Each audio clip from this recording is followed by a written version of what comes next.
கருங்கால்குடியெல்லாம் பார்த்தீங்கன்னா ஒரு சம்பவம். அவர் ஒரு இந்து கோயில் அங்க இருக்கு. அந்த இந்து கோயில முஸ்லாமியர் சேர்ந்து தான் அந்த திருவிழாவை கொண்டாடுறாங்க.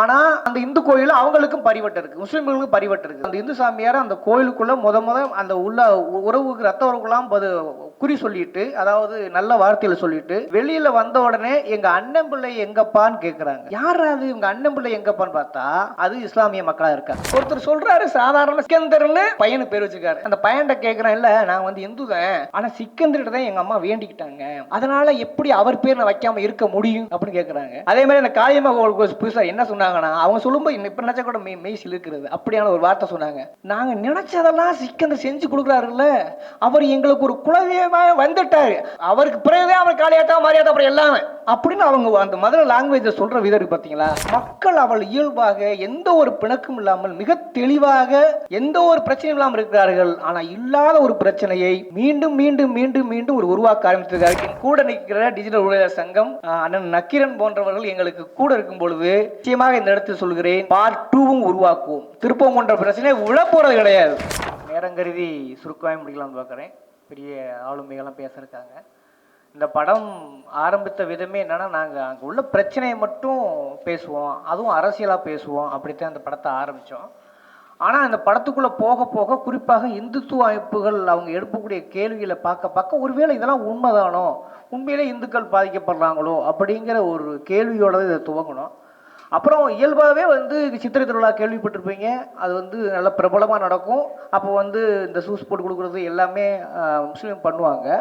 அப்படி இருக்கிறவங்க எப்படி நமக்கு எதிரி ஆவாங்கன்ற கேள்வி எங்கள்கிட்ட இயல்பாக எழுது. அதன் பிறகுதான் நாங்கள் ட்ராவல் பண்ண ஆரம்பித்தோம். அப்போ எங்கள் ஊரை சுற்றி உள்ள விஷயங்களே தொடர்ந்து பார்க்கும்போது குறிப்பாக சேக்கிப்பட்டி, மேலூர் பக்கத்தில் உள்ள கருங்காலக்குடி, இந்த மாதிரி கருங்காலக்குடியெல்லாம் பார்த்தீங்கன்னா ஒரு சம்பவம். அவர் ஒரு இந்து கோயில் அங்கே இருக்குது. அந்த இந்து கோயிலில் வெளியில் அந்த இந்து கோயிலில் இஸ்லாமியர் சேர்ந்து தான் அந்த திருவிழாவை கொண்டாடுறாங்க. ஆனால் அந்த அந்த இந்து கோயிலில் அவங்களுக்கும் பரிவட்டம் இருக்குது, முஸ்லீம்களுக்கும் பரிவட்டம் இருக்குது. அப்போ அந்த இந்து சாமியார் அந்த கோயிலுக்குள்ள முத அந்த உள்ள உறவுக்கு ரத்த உறவுக்கெல்லாம் குறி சொல்லிட்டு, அதாவது நல்ல வார்த்தையில சொல்லிட்டு வெளியில வந்த உடனே எங்க அண்ணன் பிள்ளை எங்கப்பான்னு கேட்குறாங்க. யாராவது இவங்க அண்ணன் பிள்ளை எங்கப்பான்னு பார்த்தா அது இஸ்லாமிய மக்களாக இருக்காங்க. அதுவும் ஒரு கொதிப்போட கேட்குறாங்க. அது அவங்களுக்கு ஒரு மரியாதை செஞ்ச பிறகுதான் அடுத்த ட்ராவல் பண்ணுறாங்க.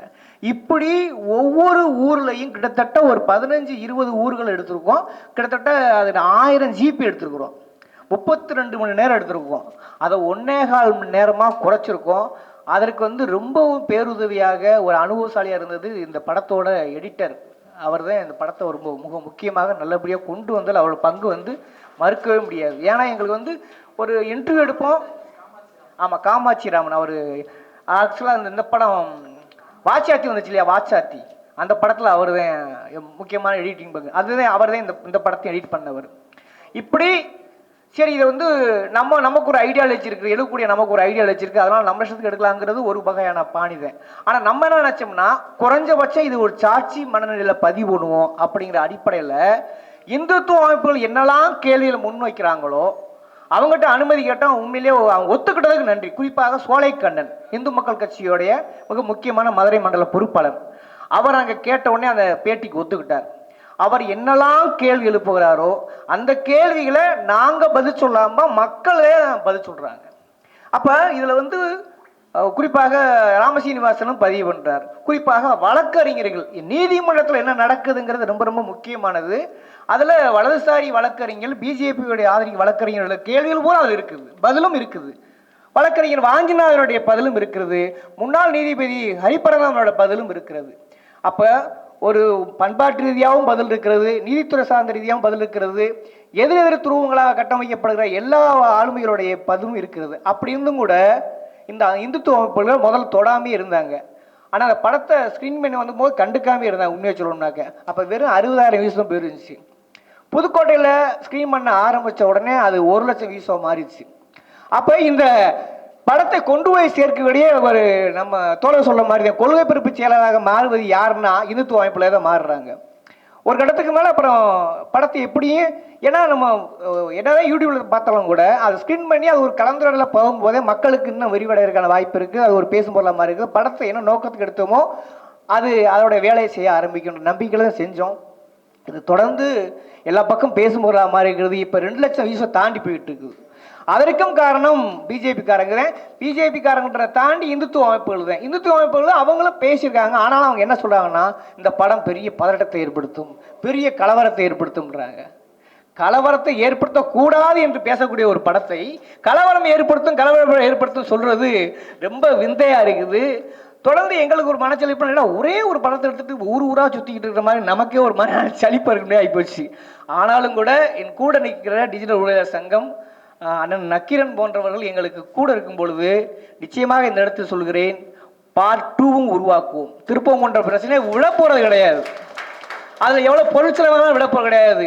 நமக்கு நம்பிக்கை தருவதே நம்ம கூட இருக்கவங்க தானே, முற்போக்காளர்கள் தானே, நம்ம ஒரு ஏந்தி இருக்கிற ஐடியாலஜி தானே. அப்படி இருக்கிற பட்சத்தில் திருப்பரங்கம் பார்ட் 2 எடுக்கிற வேலையும் ஆரம்பிச்சுட்டோம். அது ஒரு பக்கம் போய்கிட்டு இருக்குது.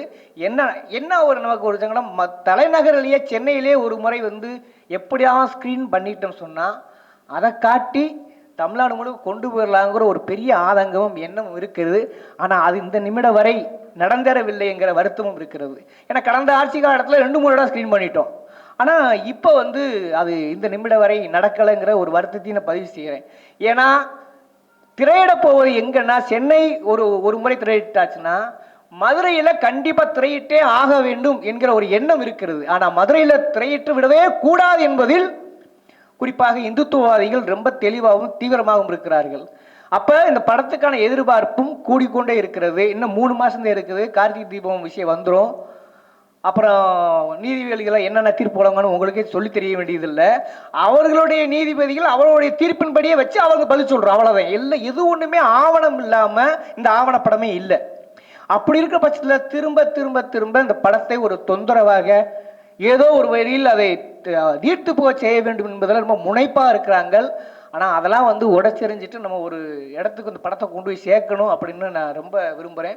இந்த படத்தில் வந்து திரும்ப திரும்ப தமிழ்தாசன் என் கூட அந்த படத்தை சேர்ந்து நிற்கிறார். அவர் வர முடியாத சூழ்நிலை.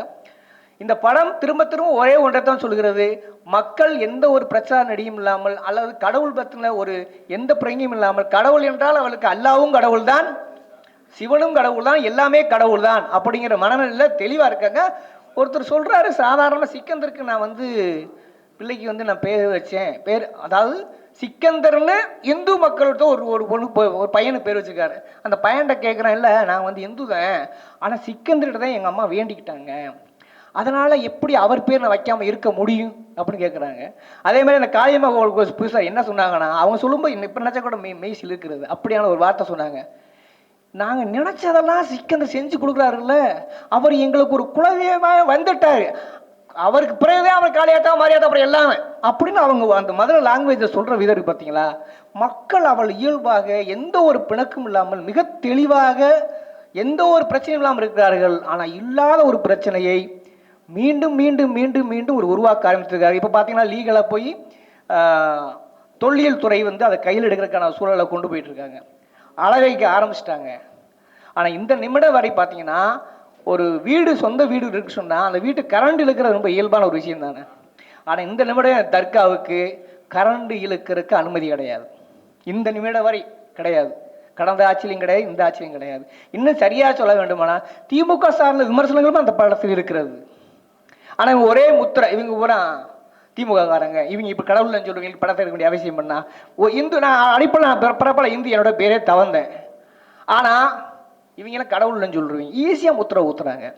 முத்திரை குத்துவதால் இந்த படத்தை தடுத்து நிறுத்தி அவங்க நம்புகிறாங்க. ஆனாலும் தொடர்ந்து இந்த களத்தில் இருப்பதற்கு பெருதவியாக நம்ம தோழர்களும் சாதாரண மக்கள், எளிய மக்கள் எங்களோட இருக்கிறாங்க என்று மட்டும் தெளிவாக புரிந்து கொள்ள முடிகிறது. அதனால் பார்ட் 2 என்பது உறுதியாக வரும். தொடர்ந்து பேசுவோம். நன்றி, வணக்கம்.